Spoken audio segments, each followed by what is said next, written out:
पर आनंद जी, यही जो आपका रिएक्शन था, आप जोश में आ गए, और ऐसे जब ज़्यादातर लोग यहाँ इमोशनल भावुक हो गए, तो लोग जब भावुक होते हैं तो वो उनकी भावुकता अलग अलग तरीके से निकलती है, सोशल मीडिया पर अलग तरीके से निकलती है, सड़कों पर अलग तरीके से निकलती है। तो दूसरे तरफ के जो लोग हैं या कुछ लोग हैं जो ये कहते हैं कि यही जो रिएक्शन है, यही काम बीजेपी ने किया है क्योंकि लोग चाह रहे हैं इस रिएक्शन के बल पर हिंदू राष्ट्र बन जाए भारत। पर आप ही की किताब हिंदूज इन हिंदू राष्ट्र में आपने कहा है कि हिंदूज 8th क्लास सिटीजन है। तो क्या सच में उनके साथ ज्यादती हो रही है, या फिर अगर आप आज अपनी बात इमोशनली और अच्छे तरीके से रख पा रहे हो तो ज्यादती कहाँ हो रही है? धीरे धीरे आप रिक्लेम भी कर रहे हो, पा भी रहे हो आपकी चीज़ें जो आप इतने सालों से नहीं पा रहे थे। देखिए, हमेशा फैक्ट्स पे जाना चाहिए, साइंस भी हमें बताती है। तो अगर आप सिर्फ फैक्ट्स पे जाएं तो दो चीज़ें बाहर निकलती हैं। नंबर 1, जो ये लोग डरा रहे हैं कि यार अब देखो फाशिस्ट हिंदू राष्ट्र आ गया, हाय हाय हर चीज़ तोड़ देंगे, ये वो, इनका काम है तोड़ना। लेफ्टिस्ट इलीगली चीज़ें तोड़ते हैं। अगर आप लीगली कोर्ट्स को अप्रोच कर रहे हो, how is that anarchy, how is that vandalism? मतलब ये तो आप जस्टिस सीख करने को रोक रहे हो, ये डेमोक्रेसी तोड़ रहे हो। और आप अराउंड द वर्ल्ड देखें, जो लेफ्ट होता है, they want to redress and reclaim places that have been taken away unfairly, जिसे हिस्टोरिकल इनजस्टिस को करेक्ट करवाना चाहते हैं। They want to correct historical injustice. वहां पे कहते हैं डंकी की चोट पे इलीगली हटाना हटाओ। अभी किंग लियोपोल्ड, जिन्होंने कॉन्गो में मिलियंस लोगों को मारा, आइवरी ट्रेड करी, वो सब किया, उसका स्टैच्यू इलीगली हटाया और लेफ्ट ने चीयर किया।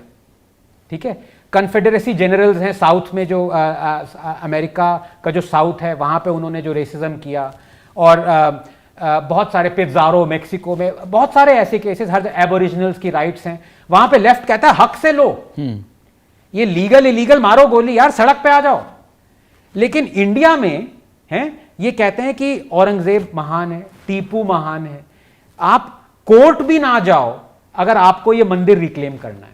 तो एक तो ये ड्यूप्लिसिटी है लेफ्ट की, कि यहां पे मैं लेफ्टिस्ट नहीं हूं।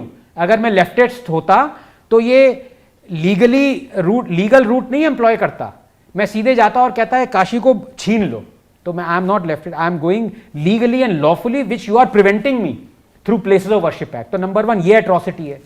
नंबर 2, जो ये हिंदू राष्ट्र लोग कहते रहते हैं, मैंने 8 एग्जाम्पल दिए हैं इसमें, क्योंकि मुझे भी खुद नहीं पता था ये, रौनक जी, बहुत सारे केसेस। तो मैं पहले हिंदुओं को 2nd क्लास सिटीजन मानता था, फिर टीवी पे ऐसी डिबेट चली, मैंने कहा तो 2nd क्लास सिटीजन है, अपने ही देश में हिंदू रेफ्यूजीज हैं, ये 2nd क्लास नहीं हुआ। आप बताइए कोई are Germans refugee in Germany?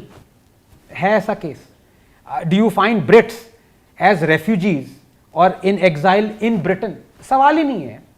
Are American refugee in America? Why are 7 lakh Hindus refugees and exiled in India? यार मतलब क्यों? ये किसी के ऊपर चढ़ने की बात नहीं हो रही यहाँ पे, ये हिंदूज के अपीजमेंट की बात नहीं हो रही है, ये किसी और रिलीजन के लोगों के ऊपर पैर रखने की बात नहीं हो रही। ये बात हो रही है, भैया जो आप डिस्क्रिमिनेट कर रहे हो हिंदुओं को, वो मत करो। इस पे लोग कह रहे हैं कि यार ये तो डिक्टेटरशिप आ गई, फाशिज्म आ गया, क्योंकि ये इनको फैक्ट्स दिख रहे हैं, इनको ये दिख रहा है कि लॉयर्स को दिख रहा है, जजेस को दिख रहा है कि यार डेमोक्रेसी में how can you deny people the right to approach the courts, this is wrong and it is continuing, they can see it is continuing, and if somebody talks about it they say यार इसको छुपा लो भाई, इसको छुपाओ, वरना ये तो 40,000 मांगेंगे भाई, 4 लाख मांगना होगा 4 लाख मांगेंगे। और ऐसे बहुत सारे केसेस हैं। आप वक्फ एक्ट को देखिए, आप हिंदू टेम्पल्स को ले लीजिए, आप ये बताइए हम सेकुलर स्टेट है, सेकुलरिज्म का पूरा हवा बना के रखा हुआ है, इंडिया सेकुलर स्टेट है, हाय हाय सेकुलरिज्म हट जाएगा। भाई ये कैसा सेकुलरिज्म है जहां पे सिर्फ हिंदू टेम्पल्स को गवर्नमेंट ने कंट्रोल किया हुआ है, मॉस्क को नहीं किया हुआ, चर्चेस को नहीं किया हुआ। तब ये सब चुप हो जाते हैं जितने मौलवीज ओवैसी, इनसे बोलो अच्छा अगर आप इस सेकुलरिज्म को मानते हैं तो मॉस्क को भी लाइए ना कंट्रोल में, उनसे आंसर पूछिएगा क्या होगा। एकदम उल्टा होगा, जब मॉस्क कंट्रोल में आ जाएगी स्टेट के तो वो कहेंगे सेकुलरिज्म हट गया। लेकिन पिछले 70 साल से Hindu temples are controlled by the state, the land that they own, the rent is set by the state, lakhs of crores have been leached off Hindu temples हैं, वो इनको दिख रहा है सेकुलरिज्म है। अब ये बताइए, ये अपीजमेंट चाहता हूं मैं ये हटे, या ये मैं चाहता हूं कि डिस्क्रिमिनेशन हटे? कोई भी सेंसिबल आदमी कहेगा यार डिस्क्रिमिनेशन हो रही है, हटाओ इसको। या तो मॉस्क और चर्चेस को लाओ कंट्रोल में, जो कि गलत है, मैं नहीं चाहता, लेकिन अगर आप इसको सेकुलरिज्म मान रहे हो तो वो लाओ ना, या आप हिंदू टेम्पल्स को हटाओ। अब डिस्क्रिमिनेशन को हटाना अपीजमेंट कैसे हो गया, हिंदू राष्ट्र बनना कैसे हो गया, ये मेरी समझ से बाहर है।